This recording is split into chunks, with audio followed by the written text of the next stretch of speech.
Very good Saturday morning, everybody.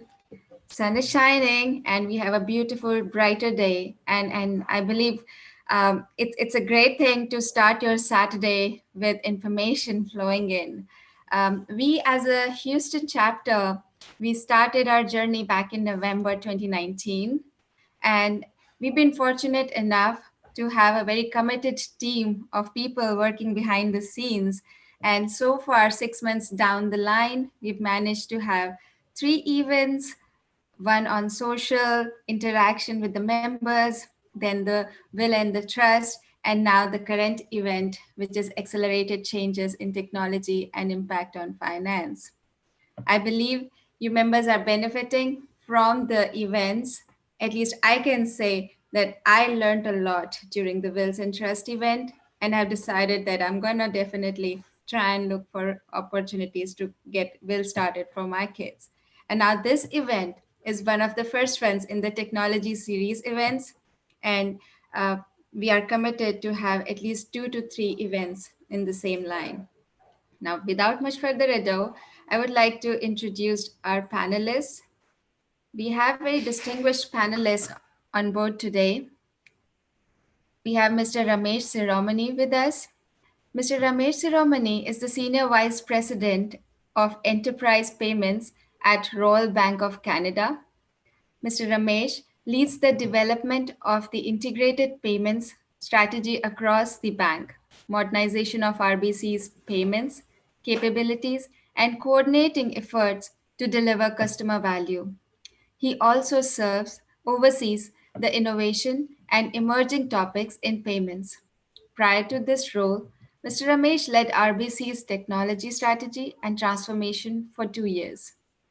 Mr. Ramesh joined RBC in 2017 from A.T. Kearney, a management consulting firm, where he was a partner leading consulting engagements globally on strategy, operations, and technology transformation and innovation. A key area of his expertise is in payments gained through experience advising banks, retailers, networks, utilities, and payment associations on the emerging payment ecosystem. Previously, Mr. Ramesh held a variety of roles at HSBC over a 10-year period. He graduated BCom honors from University of Delhi in India, and he is a chartered accountant from India as well. And also, he holds MBA from the University of Western Ontario in Canada. The other panelist we have on board is Ms. Lauren Barrington. Ms. Barrington is a founding member of and heads up the Alice team. Alice is an audit or robot and provides audit as a service using intelligent automation, including machine learning, robotics process, and automation, and artificial intelligence. She automates audit workforce. She also serves as the CAO, the Chief Audit Executive of the Bidwest Group Limited, and has been responsible for the integrated and digital assurance strategies implemented across the group. During her 19-year tenure in the audit industry, Lauren worked for the South African, Boston, and London offices for PwC before joining the Bidwest Group. She holds BCom honors in accounting from University of Pretoria, and she's a qualified CA and a CISA. Lauren received the PwC Experience Award in 2011 and was a top 10 finalist in SAICA Top 35 Under 35 competition in 2014. She finds reward in equipping her team with opportunities and skills to be relevant and successful in a disrupted future. We also have with us Mr. Raja Chalasalani, who is the Vice Chairman of ICI Houston Chapter. Mr. Chalasalani is currently the Director of Enterprise Financial Systems and Digital Innovation at Westlake Chemical Corporation. In his current capacity as a leader of the financial systems team, Raja is responsible for developing strategies, executing technology roadmaps, and operating systems with the objective of improving efficiency, agility, and decision support. As a digital innovation leader, Raja is responsible for developing strategies and delivering value from digital technologies across the enterprise.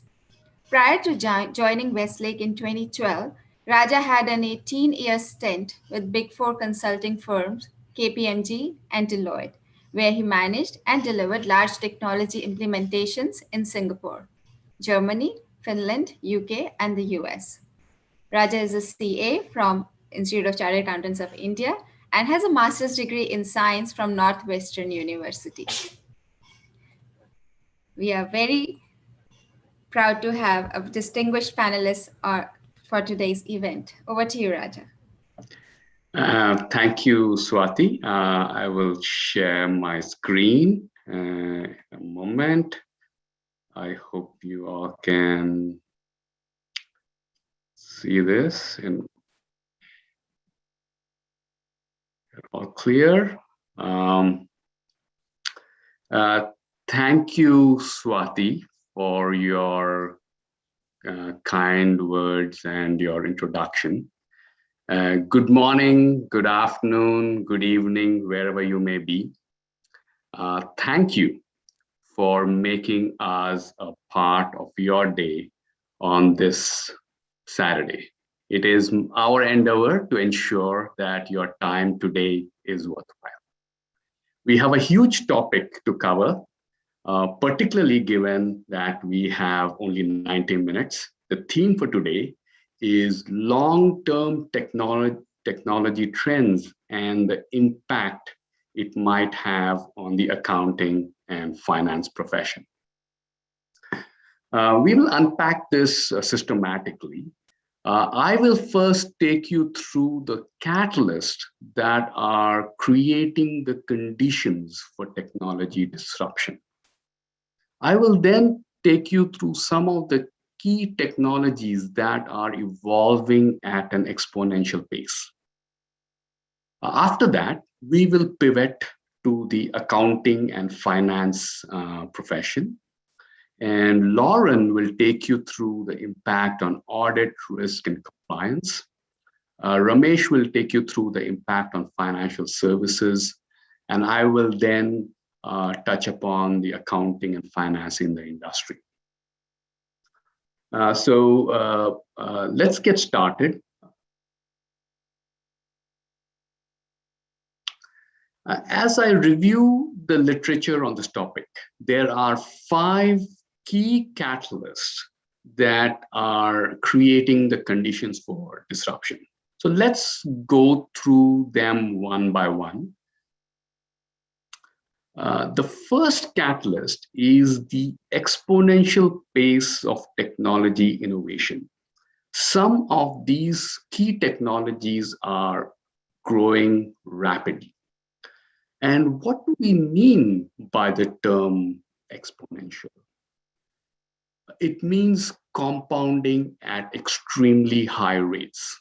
As accountants, you may know the power of compounding. 26% compounding every 3 years means the principal doubles. So with that context, you can see that some of these technologies, like AI compute, cost is reducing 100-fold every 2 years. Battery cost 89% down in the last 10 years. IoT device connections is likely to double to 41.2 billion by 2025. These are all your sensors, watches, thermostats, cars, and other forms of devices. And then 5G, 100 times the devices, 100 times the data speeds, 1/10 the energy. What does this mean in economic terms?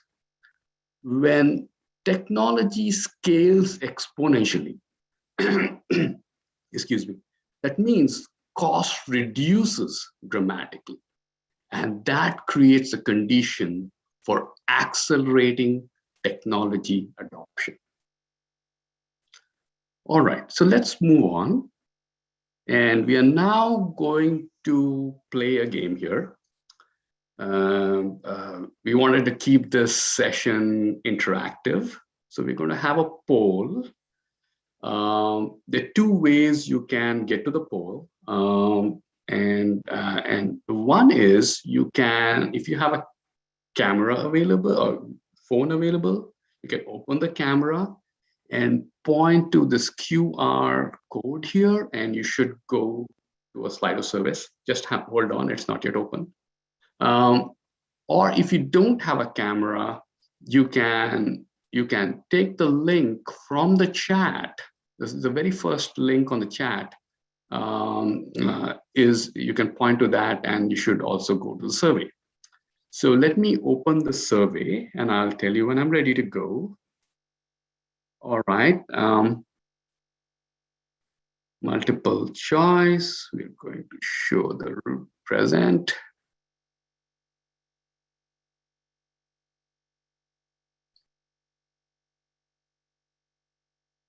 All right, so you should be in the survey now. And again, two ways. You have a chat, you can go to the chat, click on the link. If not, you can go to this point to this QR code, and you should end up in the same place. I'm just going to give a few seconds for people to catch up here. And one thing very important, just to avoid that, avoid the fact that you don't want to go through this drill many times. Once you're done with the survey, just stay in that page, because we're going to have a few more survey questions. Okay, in the interest of everybody's time, I see the poll number. Okay, I still see some movement here. I see the poll numbers coming down.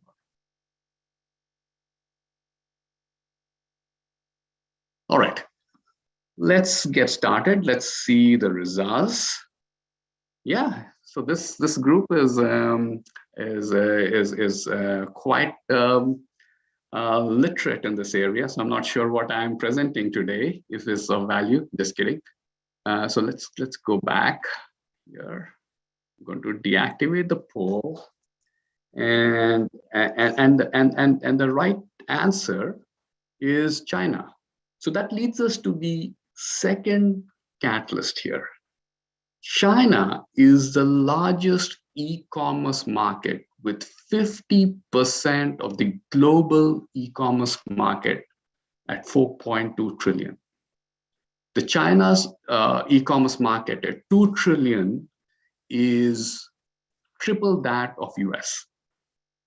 Another statistic, China has 854 million internet users, and that is larger than the number of internet users in North America and Europe combined.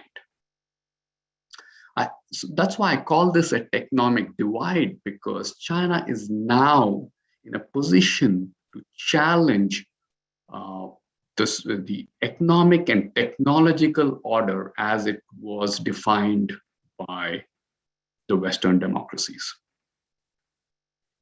So what does this mean for you? It means that that the Chinese internet companies are evolving at a faster, they are bigger, and they're more pervasive than their US counterparts like an Amazon, Google, or Facebook. Just for context, Tencent, which is equivalent to Facebook, has presence in payments and gaming in addition to social media. Alibaba is not just, one step back. Alibaba is an e-commerce marketplace, not just a retailer like Amazon. So the pace of technology innovation is likely to be set in China. And that is likely to be faster than we might expect. Okay, we will move on. There's another poll question. Hopefully you remained where you were, and I'm going to open the poll.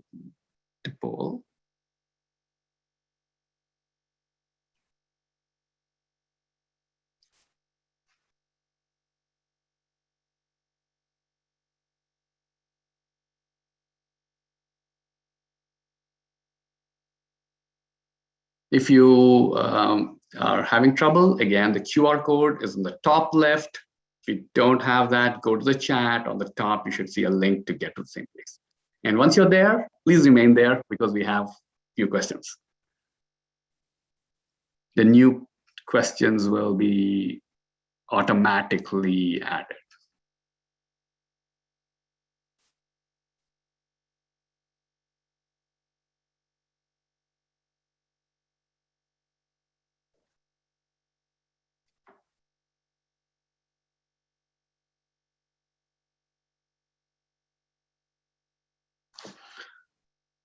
All right, we'll display the results. Yeah, you guys are smart. It is the right answer. Yeah, so the next catalyst is the rise of Gen Z, born after 1997. Gen Z is likely to be the largest generational cohort. And this is, by various statistics here, this is the first generation of digital natives. They were born with digital technology. And they might expect digital technologies delivered in a way that we are unfamiliar with. So the pace of technology innovation is likely to accelerate as this generation comes of age and enters the workforce. There's another important point I wanted to highlight is that there is a chasm developing that the emerging markets are getting younger, the developed markets are getting older. And that means, again, the pace of technology innovation is likely to be faster than we might expect, and it may be originating from unexpected places. The next catalyst, fourth, is climate change. Climate change is real, and the extreme weather events are increasing in frequency, magnitude, and cost. You may ask, what does this mean for technology? It means that there may be a whole slew of new companies coming which are digitally native. For example, Tesla is disrupting the car manufacturing industry today. That is because Tesla is a software company. So let's look back at the phone industry, say 15 years back. iPhone is a software company, and like Tesla. So in other words, in Tesla, if you put a software update, the car may accelerate faster. It has a possibility for 1 million apps. The other the other car companies are akin to a Nokia or a Motorola, which are hardware companies with limited ability to innovate. For that reason, the Tesla market capitalization right now is more than all the car companies combined. One more thing I just wanted to highlight, again, reiterating the fact that the extreme weather events are impacting the younger and poorer countries. So technology innovation, again, is likely to be faster, more unexpected, and come from different sources.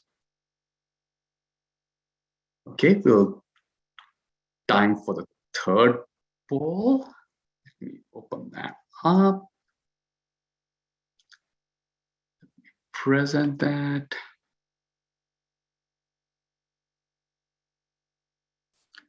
And you know the drill for those who are joining. If you have a camera available, use your camera. If you have a phone available, rather, use your camera, point to the QR code here, and you should come to the survey site. If not, go to the chat on the very top. There's a link. Click on that. You will be on the poll. And remain there because we have a few more questions coming.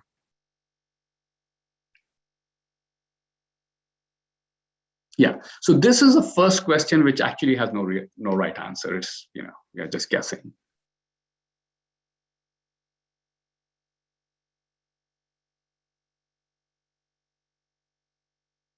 All right, so let's show results here.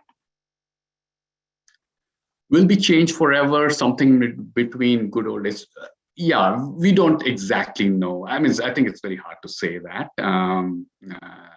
in my judgment. But what is clear is that in various surveys, the pandemic has accelerated digital transformation by average of 6 to 7 years in the last 1 year. And it is having real impact. Yeah. Now, what is the impact that is likely to be sustainable? We don't really know. Yeah. All right. So let's recap. The key catalysts that are creating the conditions for technology-induced disruption are the exponential pace of technology innovation in key technologies, the rise of China and the tectonic divide, a generation of digital natives entering the workforce, climate change impacts on innovation, accelerated pace of digital innovation due to the pandemic. All right, so let me keep this moving. We've just looked at the catalyst. So now let's look at some of the key technology areas that are scaling rapidly. We are going to cover 4 of them. First is the cloud and big data. Next is artificial intelligence and robotics. Third is cryptocurrencies and blockchain. And fourth is gaming and extended reality. Before we go into these technologies, I just want to take a minute to look at what technology was in 1992. We are going to look at a video about a product called Casper that was developed by Apple in 1992. The video is a little bit grainy, but you may find it interesting. I have to go through a drill here to, to unshare and reshare and all that because I'm showing a video. So please hold on, bear with me.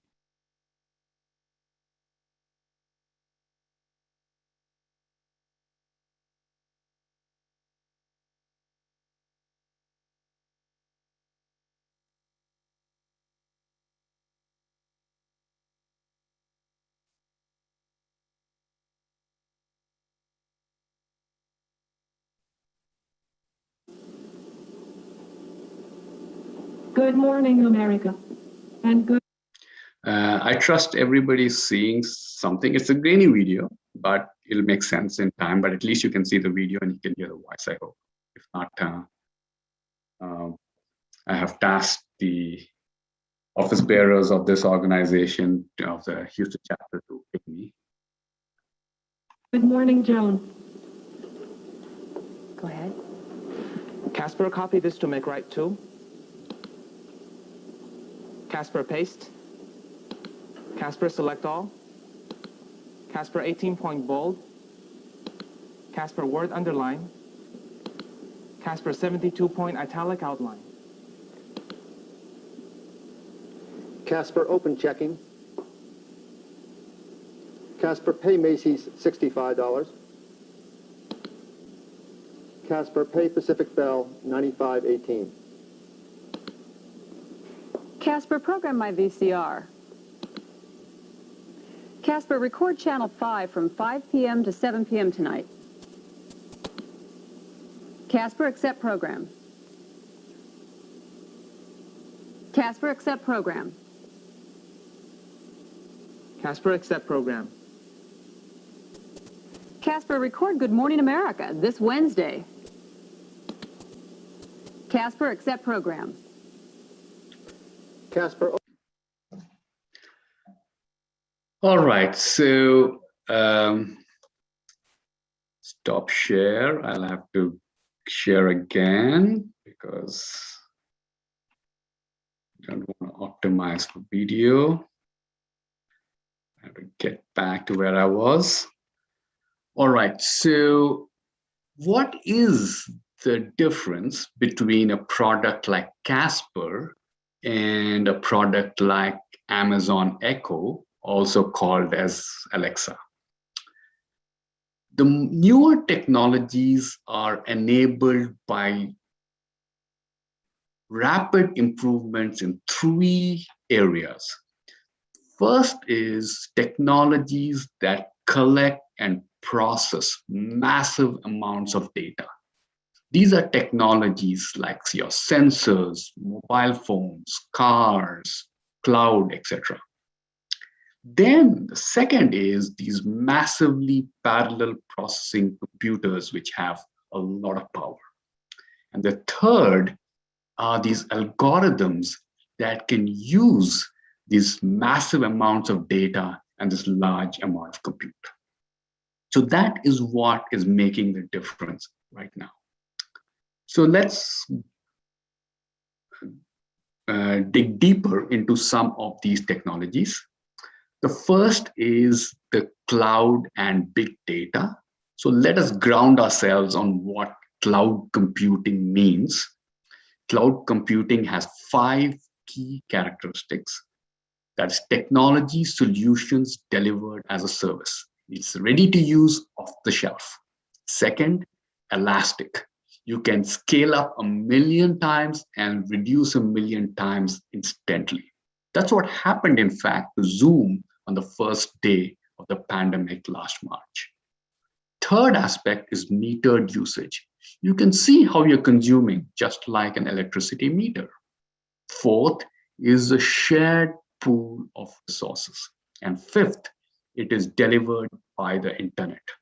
Anyone with an internet connection has access to large amounts of data and huge amounts of compute. The next aspect we are going to look at is what is big data. It's defined by 3 V's. Gartner defined it that way many years back.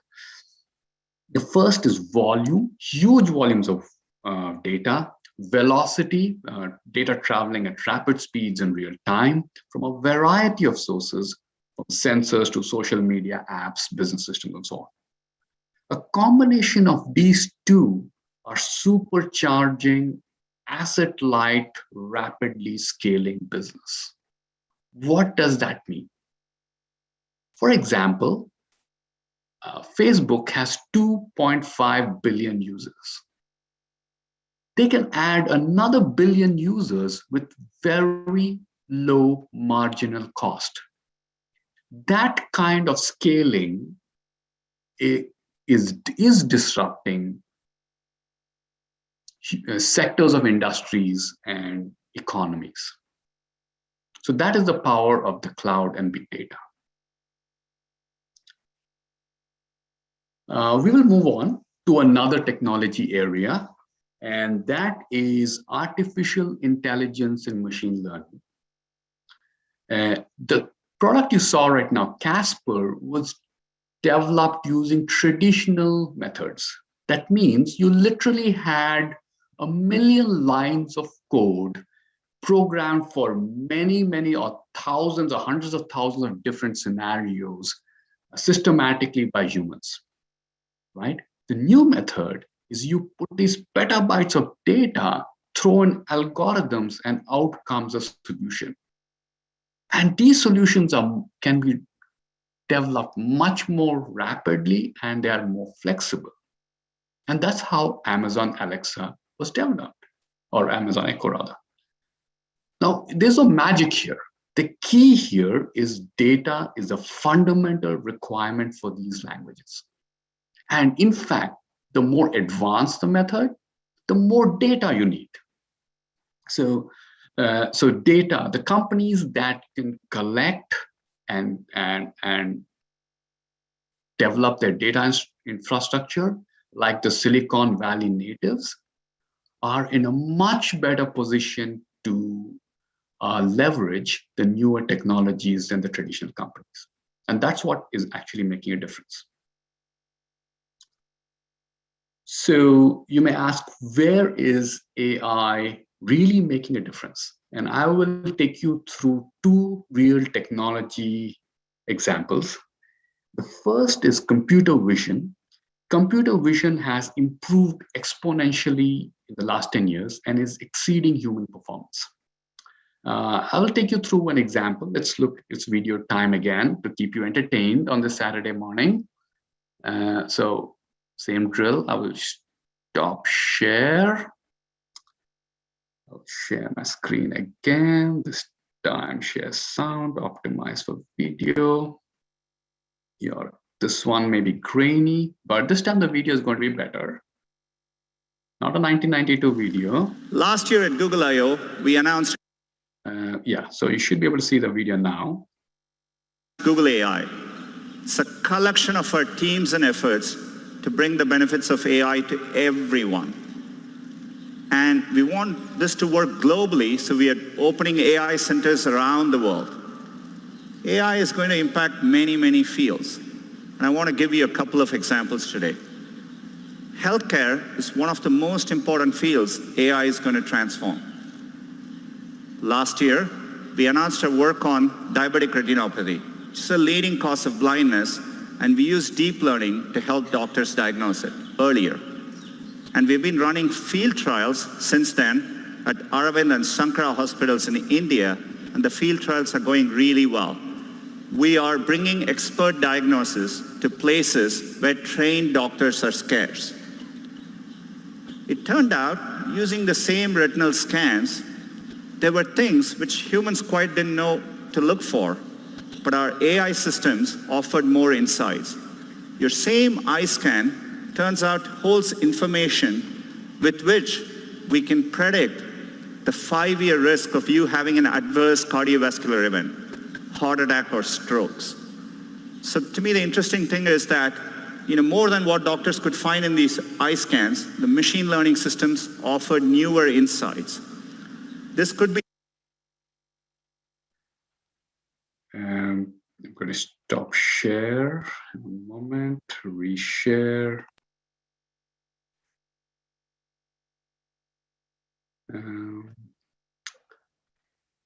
Okay. The reason I showed that video is that if we can trust our eyes to AI, we can definitely trust it for 1,000 more mundane tasks on a day-to-day basis. For example, 100% audit of our T&D expenses, invoice scanning, review of our service contracts, and so on. In fact, computer vision is the base technology behind robotic process automation, which is having quite an impact in the industry today. So just let's move on. What next? The next area where AI is making breakthroughs is in an area called general language evaluation and understanding, also called as GLUE. And here, AI is now exceeding the human baseline. That means you can translate these complex legal documents into plain English. AI can now write code. AI can design web pages. What does that mean? It means that you are likely to have a whole slew of new low-code, no-code software coming into the market the next few years that might disrupt the existing business software landscape. So let's move on. We have talked a lot about the online world. The next 10 years is going to be about the offline world. How AI is going to impact the real world in terms of self-driving cars, drones, robots that do surgery, cobots that enable sophisticated human-machine interactions that can dramatically improve productivity. All right, so we are going to, I'm just doing a time check here. I'm running up against the time, but we're going to play a game here. It's called Where Are We in the S-Curve? The S-curve is a very interesting framework, or I would say important framework to identifying which technologies deserve attention. For example, the Casper product that we saw in 1992 would have been emerging, and you could have gone 25 years until you had a real product that made impact. So it's really, really important for us to understand, okay, where is the technology in the S-curve to know whether it matters or not? Obviously, the technologies that are the growth and maturity pattern are the ones that we cannot ignore. All right, so we're going to go to the poll again. Where are we in this curve? All right, I'm going to talk about first computer vision. Yes, we got the right one. Press full screen. And if you get this right, you're a really, really smart crowd here. All right, if you get this right. So is it emerging, growth, maturity, or saturation? And there's no right answer, I would tell you that. So don't pressure yourself. Just click the button.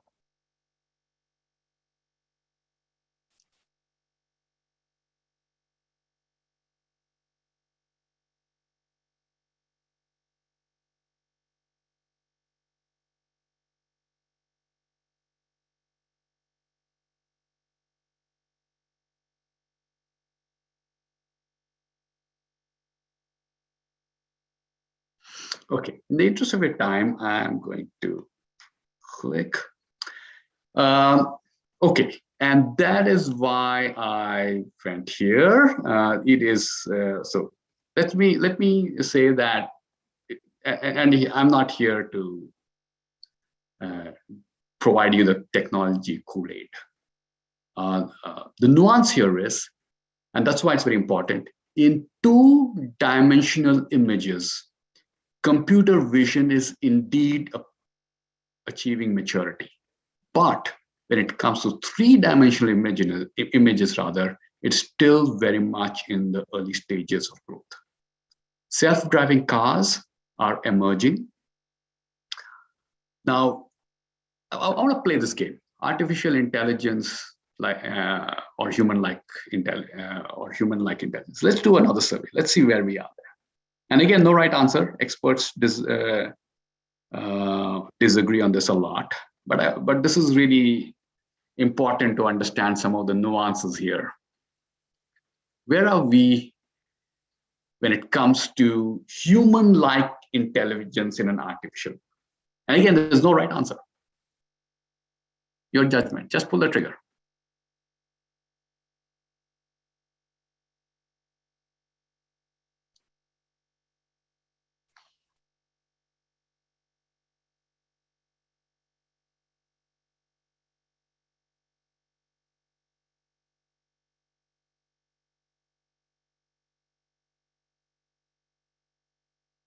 All right, let's go for it. Growth. Okay. Yeah. So you may be right. You may be right. But it's very important to note that artificial intelligence, the technology that we currently use, the most advanced algorithm, that's deep learning, right, requires massive amounts of data and a huge amount of compute. And let me give an example. Let me contrast that. Studies have shown a 6-month-old baby with 25 watts of power in the brain will tell you that an alligator is dangerous. All this AI cannot come to that answer without consuming lots of data and lots of compute. So AI is really powerful in certain areas, certain narrow areas where you have lots of data. So that means the advantage for AI goes to those companies that know how to reorganize their workflows to tap into this potential. And that's really, really important. We are nowhere, in fact, all the current, there's one consensus that all the current leading AI thinkers have is AGI is at least about a few decades away. I'm talking about 4 or 5 decades away. All right. So with that, I know you may be maybe having a sigh of relief. There's so much information we are consuming today. I hope we are giving you in an entertaining way. Now we are going to pivot into a completely different area. We're going to talk about cryptocurrencies and blockchain. To ground ourselves again, blockchain has 5 properties. Distributed ledger, that means no single party controls the data and every party can verify. Peer-to-peer transmission, peers communicate directly, nothing like an Amazon cloud or a Google cloud. Transparency, every transaction is visible to everyone, to anyone. Immutable, transactions cannot be altered. Self-validation. Now, when it comes to cryptocurrencies, there's another condition, and that is blockchains that use encryption techniques to control the creation of units and the verification of transfer of funds. So what does this mean? Yeah. I'm going to explain that using a video. I think that is more effective. So I'm going to just one sec. Was I not sharing? Sorry.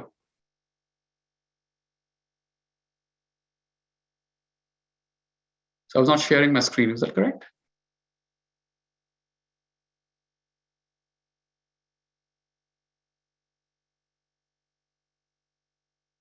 Okay. Just share.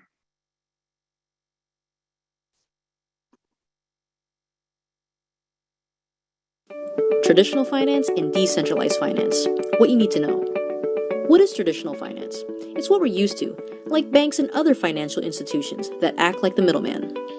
There's you, the middleman like your bank, some form of payment channel like Visa or MasterCard, the recipient's bank, and the recipient. Now what's decentralized finance?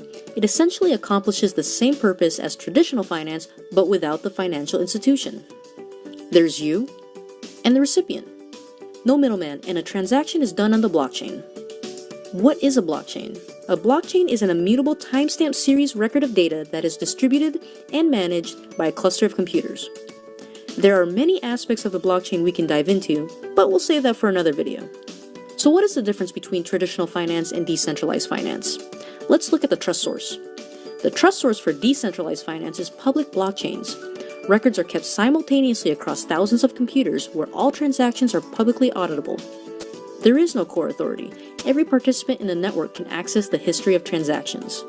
While traditional finance trust source is public governance framework composed of laws, licensed financial institutions, and financial authorities.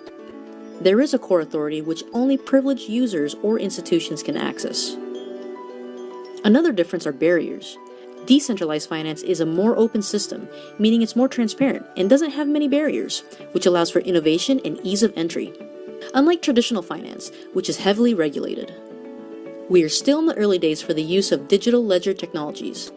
This concept of decentralized finance shows mass potential and has what it takes to revolutionize the financial sector. Stop share. Reshare without this.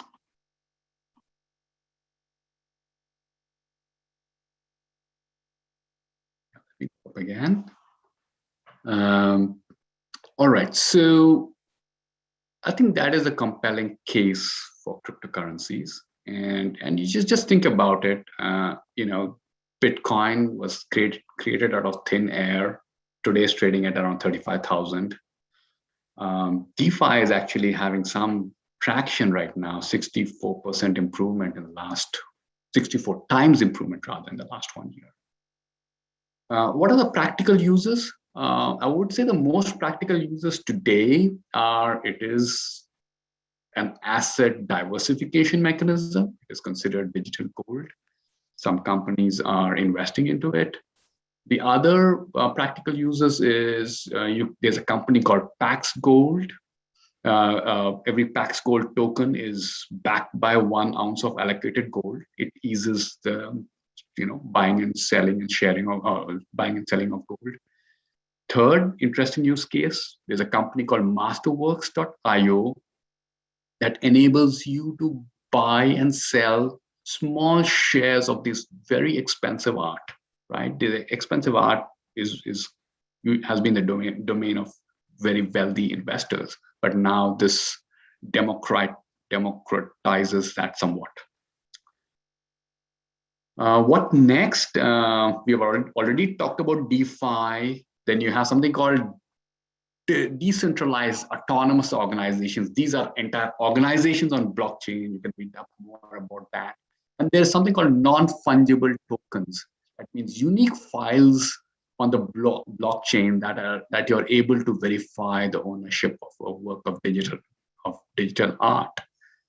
There was a digital art that was sold for 69 million in March.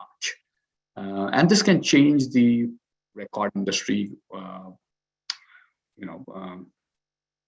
losing my mind here, but it can change the way we control media in the digital sector. For example, you could own your tweet. Somebody can pay for a newspaper article and so on. So I'll keep moving on. We are running out of time here. We have consumed a lot more than I expected, a few more minutes than I expected rather. One important thing to note is Bitcoin is energy intensive. It consumes more electricity today than the country of Argentina, and by design is going to consume more electricity than Italy in 2025. So there are some innovations around that. I'll let you read that in time. Let's go to the final technology area. And again, I'm going to share a video. I'm not going to talk much about it, but this area again gains prominence with the Gen Z coming of age, because they are really involved in the video gaming world. So let me share again in a different way. I'll share a couple of minutes of this video.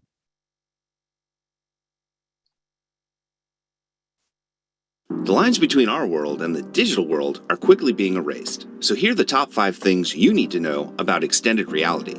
Number 1, what is extended reality? Extended reality, often called XR, is the ability to explore imaginary worlds as if you're actually there, and convincingly share parts of those worlds in real life. Put on a virtual reality headset and the world disappears as you're transported to a completely new one. Or use augmented reality to bring characters and objects into the real world. While the places you'll visit and the things you'll see are digital creations, your mind is convinced that they in fact exist. This level of realism or immersion enables us to experience things in a way that was never before possible. Number 2, people learn better with extended.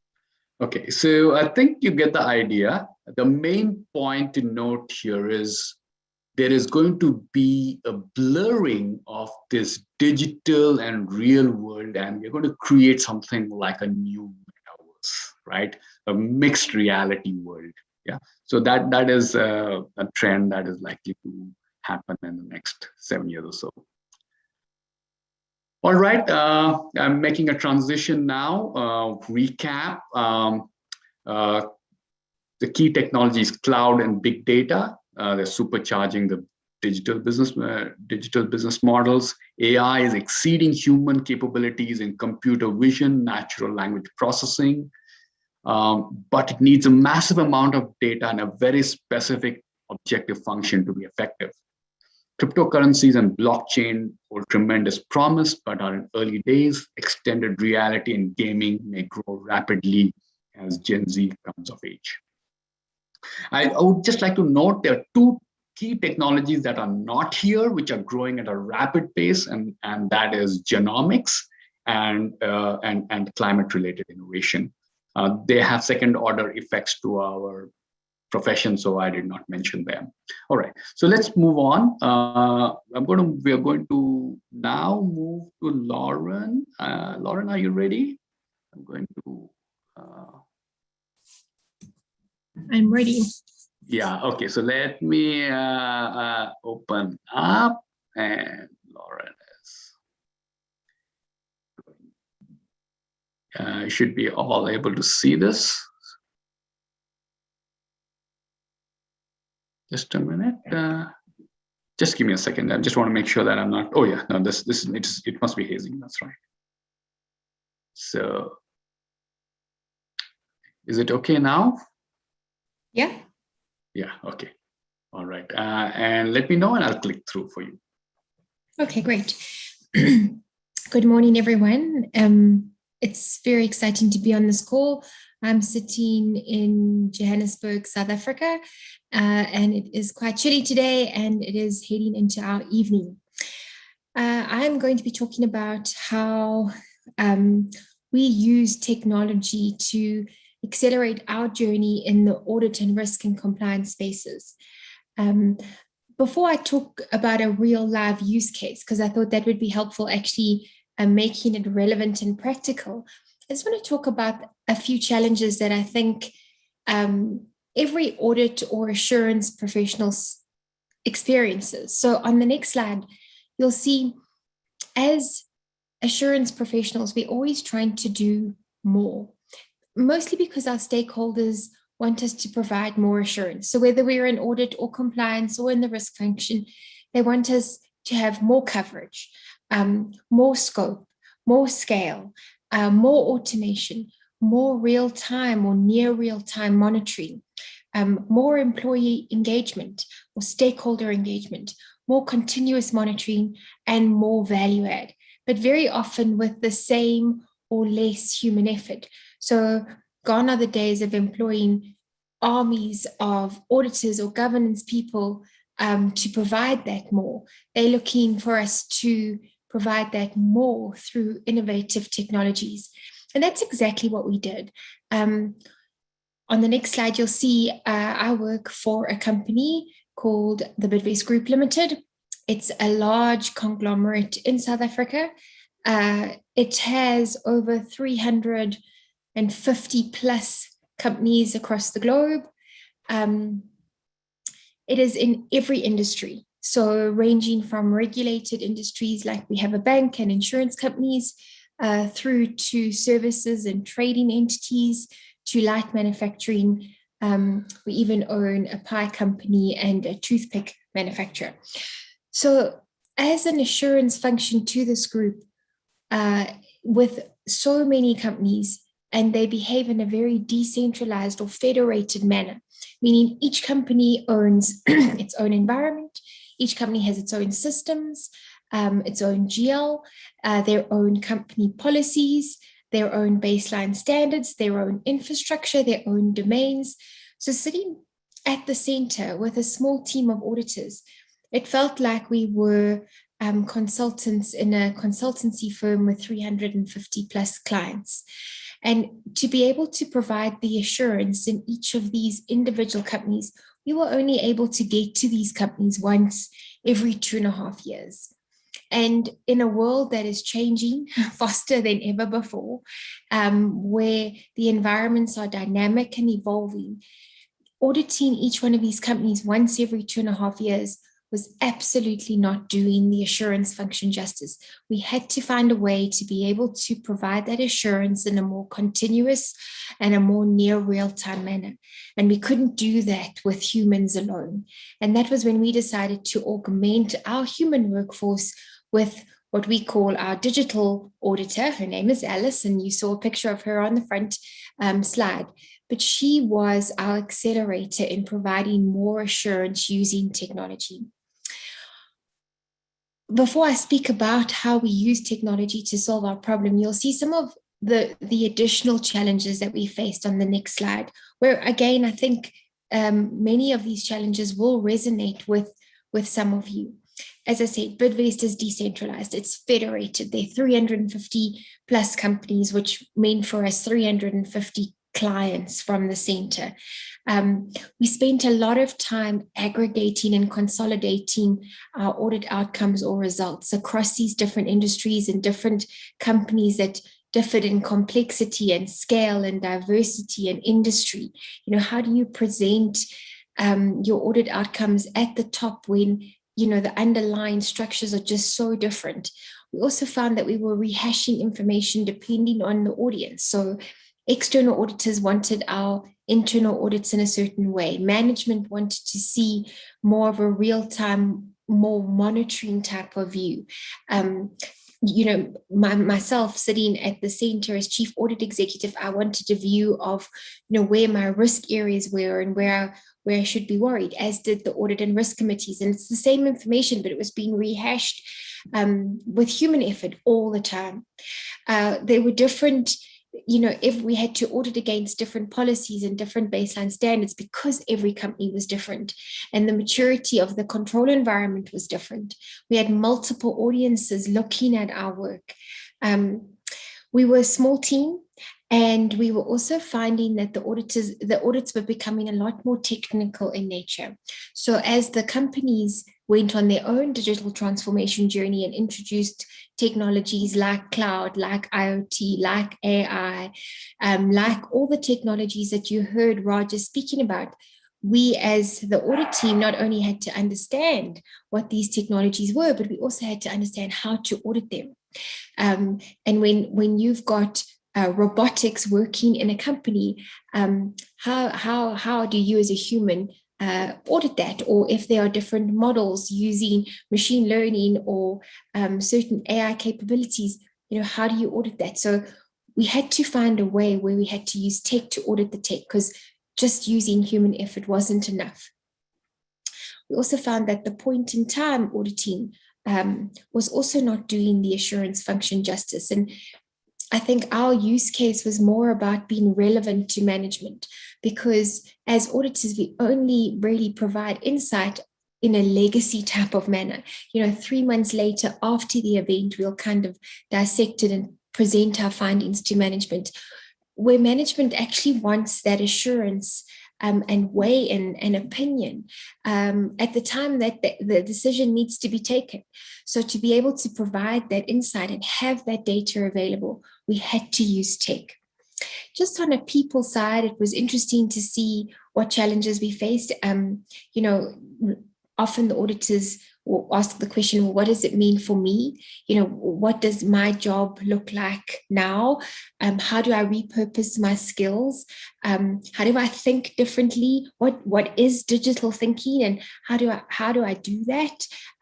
What mind shift changes need to happen to be able to get on this journey, but also enjoy it?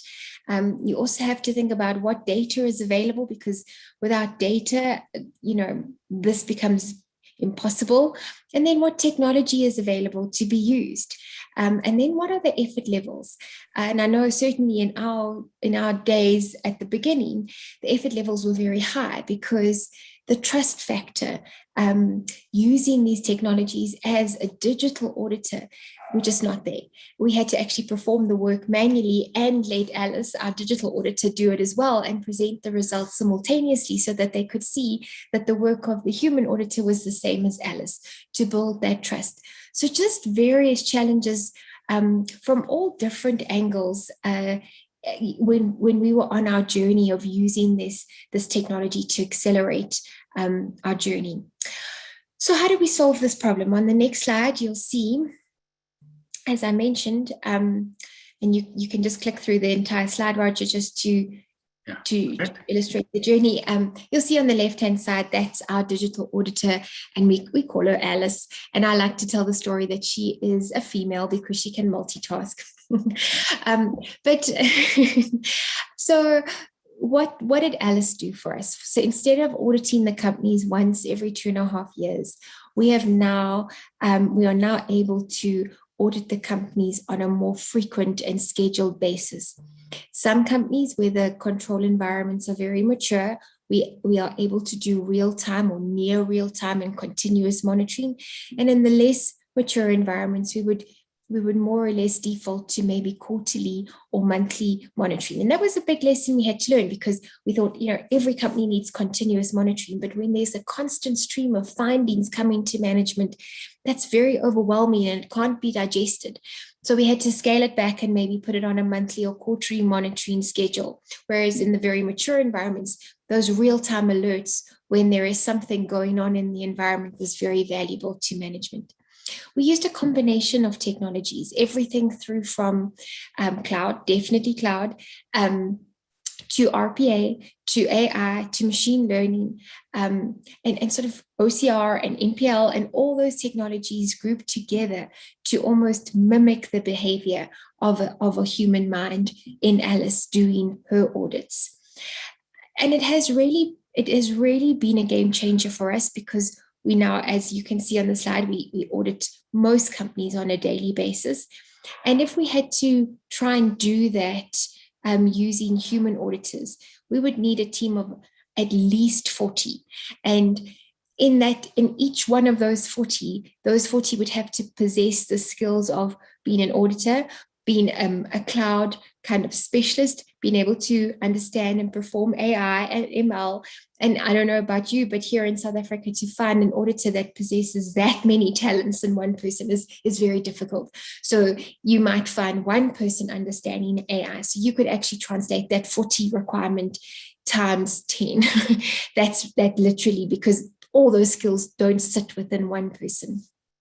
And we use Alice, and then we've got a team of 2 that then monitor Alice and help management engage with Alice and understand and interpret the results and help them with their remediation strategies.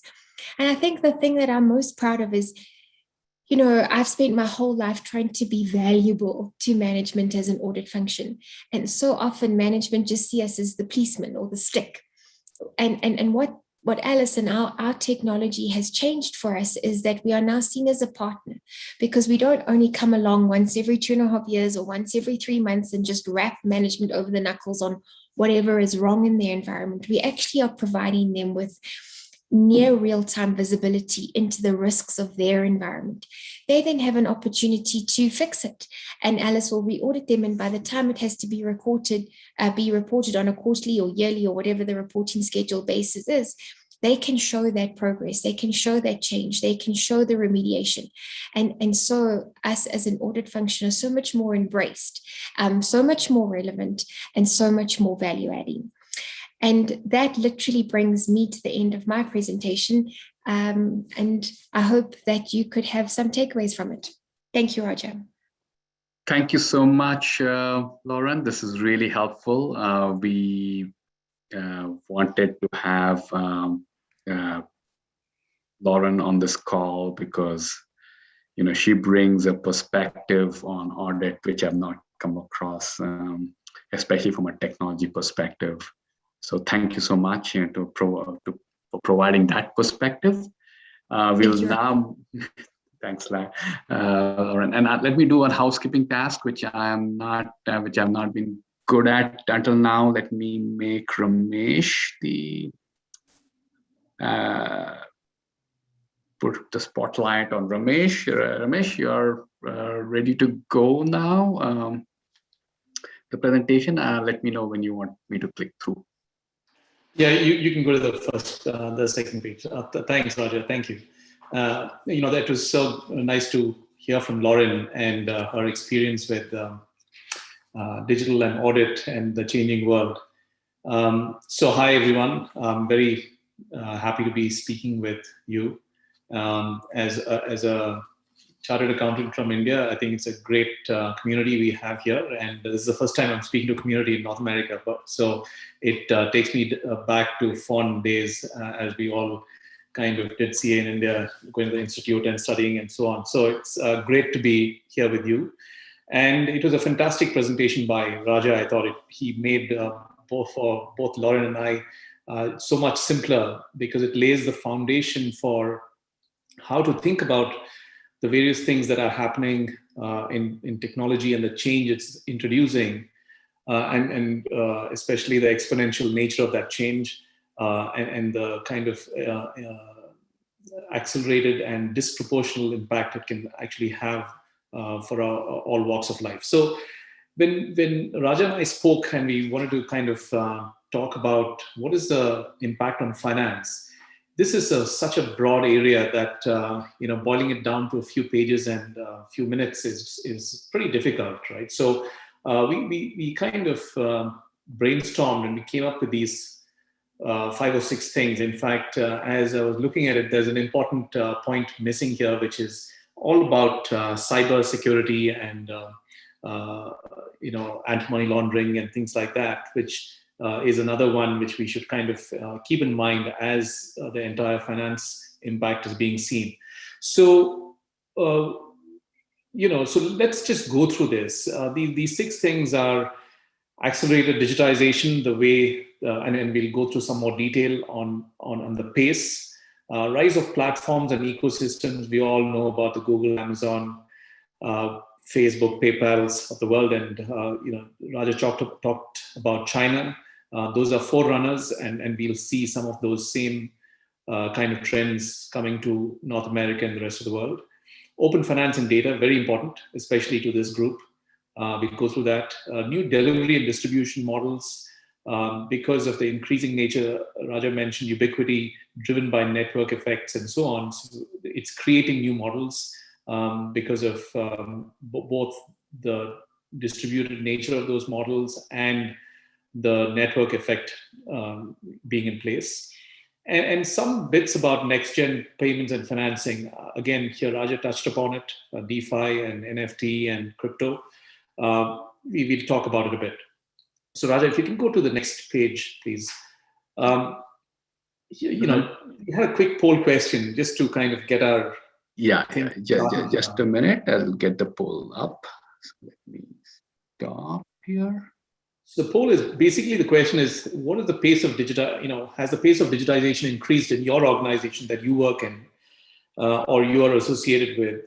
And what kind of pace are you seeing? Have we accelerated by 3 to 4 years, 5 to 7 years, greater than 10 years? Again, no right answer, but just to get a feel for how you're thinking about it.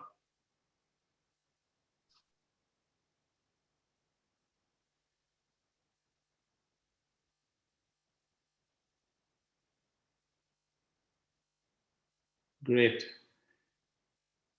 Okay, so let me switch it on.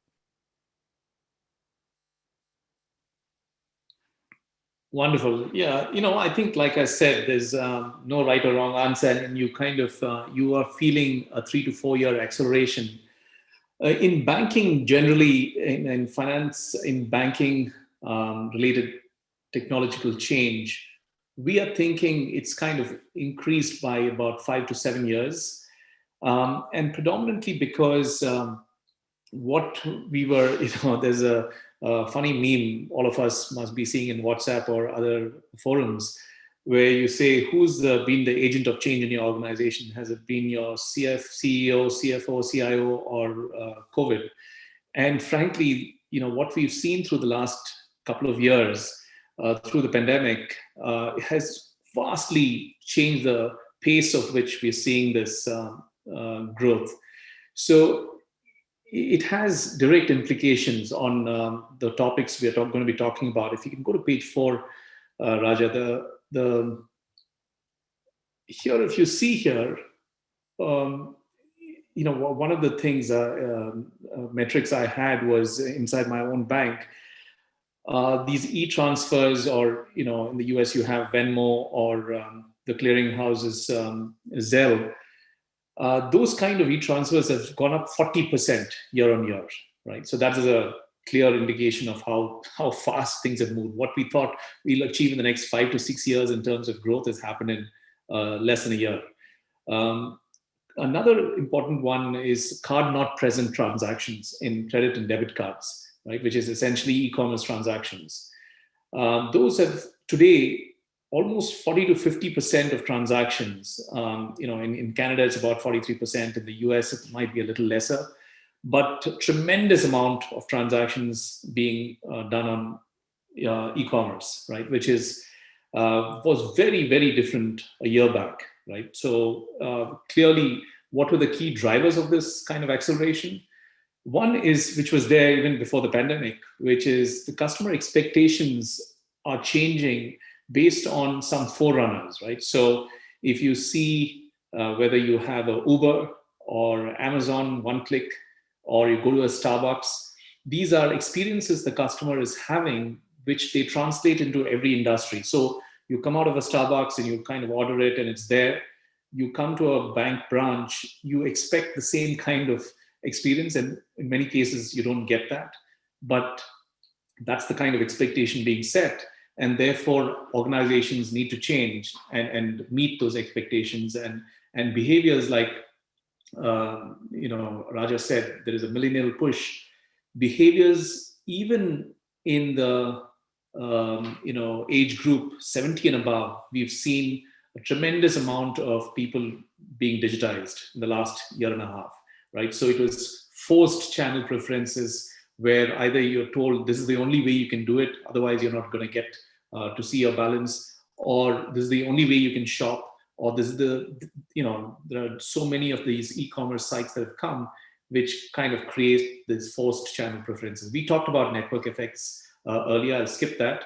But increasingly, what you're seeing is digital money, digital kind of commerce, and digital movement of money is amazing. And the other example, which all of us are familiar in the last few months because of these meme stocks and like AMC and so on, is equities, right? Average daily volumes, people sitting at home with working from home or having more time on their hands are becoming day traders. You see the amount of the numbers you see there are pretty tremendous, right? From 7 billion average daily volume in equities in 2019, it's doubled, right? So in a matter of 2 years, this is the effect we are seeing. So let's move to the next one. And I'm going to move a little faster, trying to get into some question answers, make it a little more interactive. So ecosystems and platforms, what do we mean by this? China, like we said, with a forerunner, we see whether it's Tencent with WeChat and WePay and so on, or Alibaba with Alipay and their e-commerce sites. What you're seeing is that increasingly large companies like Square or Google or Amazon would try to create ecosystems where you live within the ecosystem, and not just the personal customer, even in the commercial world, especially starting with small merchants and small organizations. You see Square, you get a point of sale machine, which is what these companies started off with, but you're today seeing them lend money, having payroll, giving good software for the line of business. So for example, if you're a hairdresser or a restaurant, you get specialized software for that. Invoices, payroll, capital, merchant cash advance, which is essentially advancing lending based on receivables for the next month, is becoming commonplace, even without doing a detailed credit check and credit history and so on. Just based on forecasts, they're able to lend money quickly and so on, right? So you see them providing services across the variety of needs of both the personal and the business customer. In case of Google, it's a good example of whether it's Google or Amazon or even Facebook for that matter. You're starting to create these platforms where people live there, right? So the point of purchase is not when you think of a mortgage, or it is not when you're saying, hey, I want to purchase this thing, or where do I get my financing? It's actually at the point of search and discover.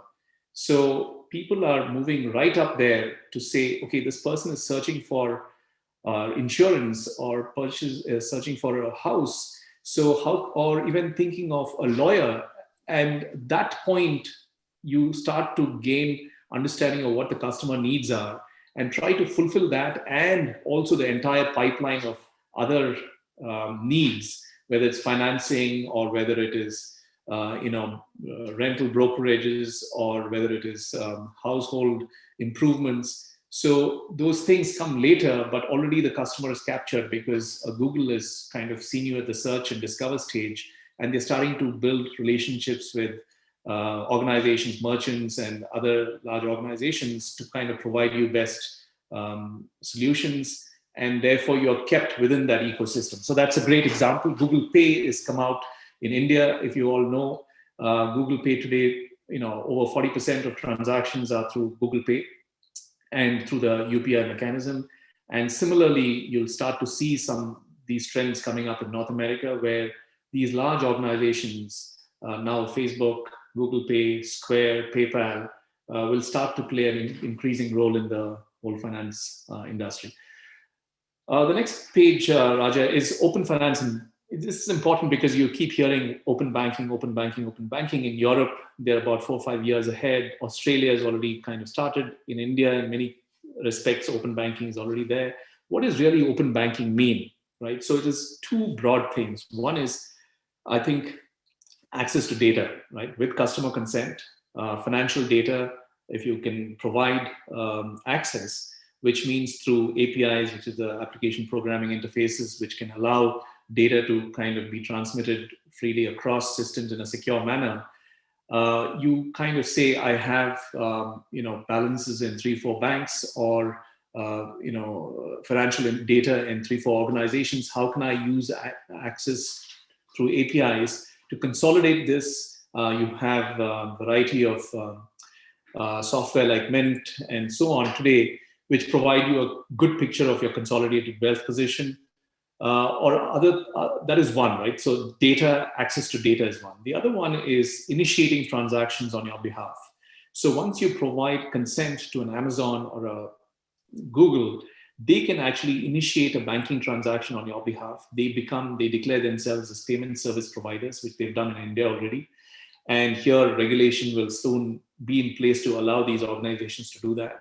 And they can access, so you don't need to go into your bank account to pay somebody, right? So you can do it from your Google, or you can do it from your Amazon app. And that is enabled by open banking.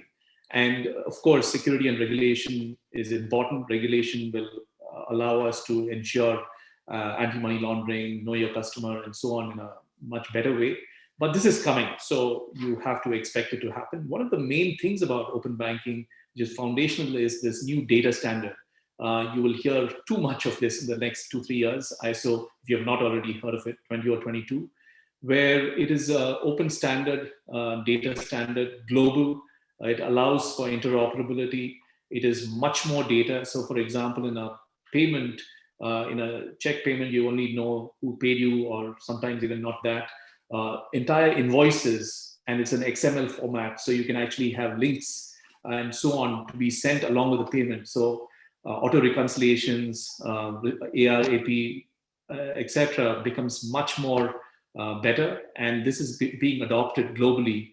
And by 2024, we expect almost the entire world to be on this standard, and it will massively change the way we think about data exchange and payments. The next page, Raja. Thanks. Delivery and distribution models, right? So we talked about these various accelerations happening, but it's important to know that some of these institutions will start to relegate if organizations are not smart enough to do their thing properly. You get relegated into the background, and these platforms take over and distribute it to the customer. So, for example, Stripe is a company which is about 4, 5, maybe max 10 years old, but it's the best payment processing player in the for e-commerce. And they kind of say, okay, you know what, you want to process your payments through me, but can I also open a bank account? In the background, there are 4 banks who become banking service providers in the background, and it's all white labeled, and they're able to provide you in the front these distribution models are completely different from what you've seen before. So it could be capital, lending, deposit taking, etc., but done through a front end of somebody else. We talked about Google Plex is the same platform, which is again in the US. They've tied up with 7 or 8 banks, and those banks will provide the infrastructure and the white labeling, and in the front it'll be Google who provides the user experience and so on. So the distribution model, these are a few, but there are many proliferation of others, right? So for example, once open banking comes in place, ADP or Intuit can provide so many things that are traditionally called banking and finance, but provided by the different institutions. Or Klarna, Affirm, Bread, providing lending solutions at the point of sale, and really, you don't know who's actually providing that back-end financing, but these are the organizations that deal with the customer experience.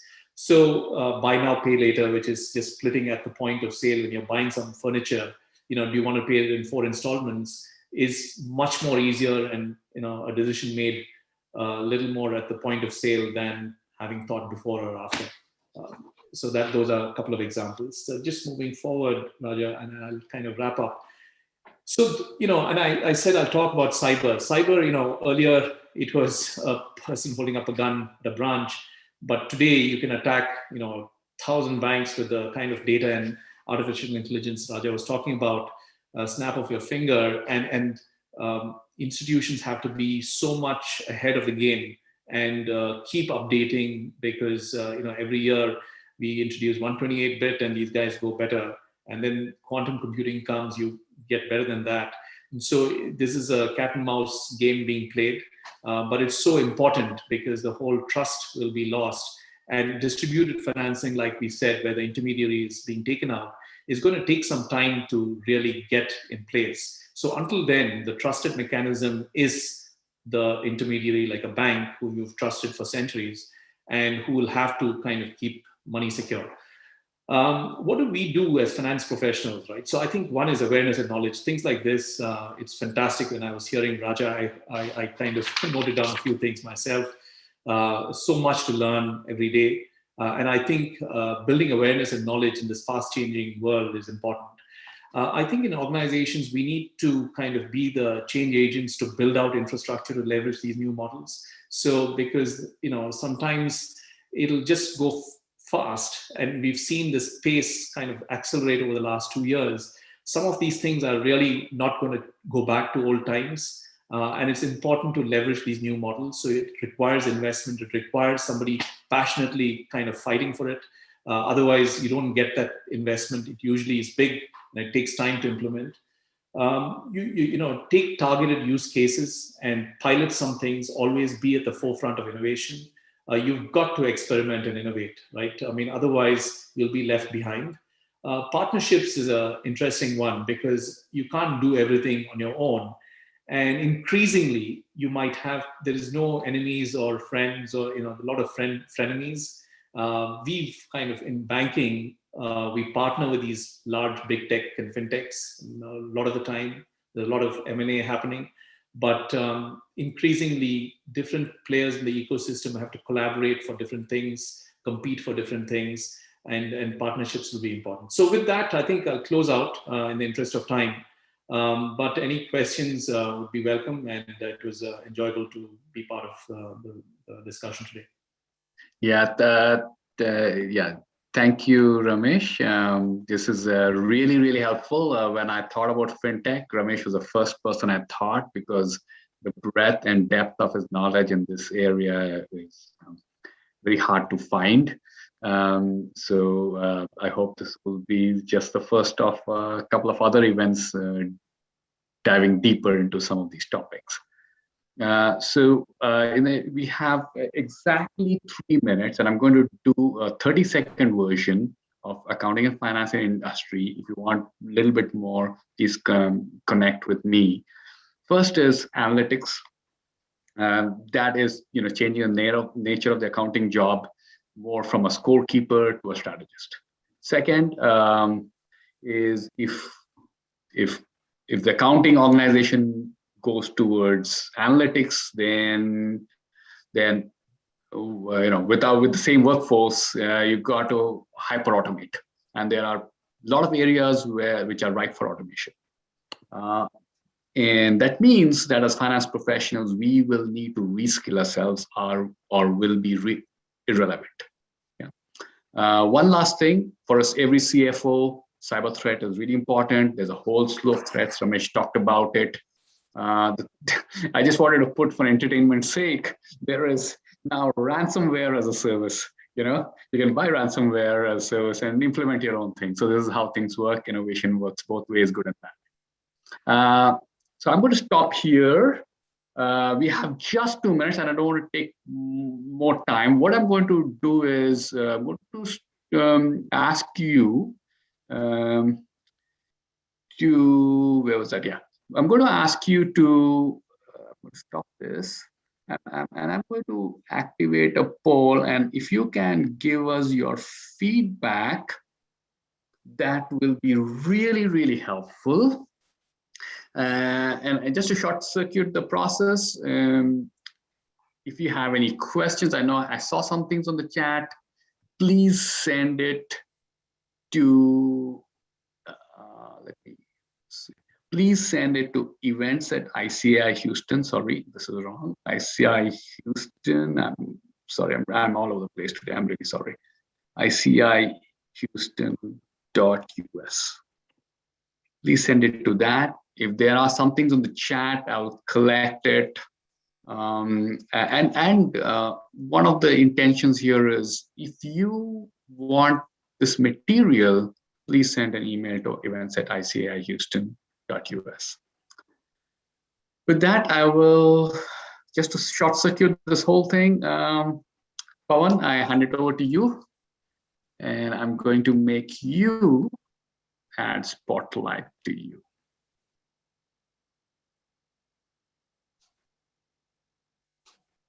Thank you, Rajan. Thank you, Ramesh, Lauren, and Raja for the wonderful presentation. Definitely, we touched upon many areas of this evolving technology and how it is affecting our finance profession. So one question personally I had, and many people, they have this question is, does automation kill jobs? I mean, in one liner or two liner, can anyone answer that? Automation, we saw that in the Lawrence presentation. Earlier, there were 40 dedicated resources. Now they need only 2. RPAs, most of the manual work is done away. So we don't need accounts payable. So what impact it has on the job and employment? Maybe I can go first, Pawan. And I think from our experience, and I was in fact involved in our whole recruiting and so on for a couple of years, especially in the technology space. I think it is twofold, right? I think there would be a reduction, clearly, for the kind of things you're talking about, RPA, etc., automation. It is for the purpose of kind of being more efficient. However, at the same time, we've seen the total number of jobs not really reduce, but actually increase over time with different skills. I think for organizations, the challenge is how to improve the skills of people who are already there in the workplace rapidly, and how do you do it in a way that we can kind of take people who are doing one kind of job and put them in a different spot. So I think it is more skill transfers and more improvement of skills. All right, yeah, that was a well said. I mean, yes. Lauren, do you have anything to say there? I mean, so we were a team of 5 auditors from the center. And since we've introduced technology, we haven't actually been busier, because as this sort of accelerates, and you do one thing, then people are, well, can you do this? Can you try this? Can we look at that? Can we, so we actually haven't, and one could argue we were trying to do ourselves out of a job, but we actually had to pivot and repurpose our skills, and there's still a job for us. It's just not the same. So exactly what Ramesh was saying. Great. Good to know that. I mean, I think most of the finance professional would be nervous seeing this kind of automation, and what exactly they should do to keep themselves abreast with this new technology. Say, like people who are in mid management level, So some are CFO, they are all set for their retirement. Some are freshers and they can go into the new technology, but the mid management level who are in their 40s or 50s, with this change technology or evolving technology, what they should do to keep themselves up to date with pace with the new technology, and they can cope up with these changes. So what exactly, any tips for any for the participants?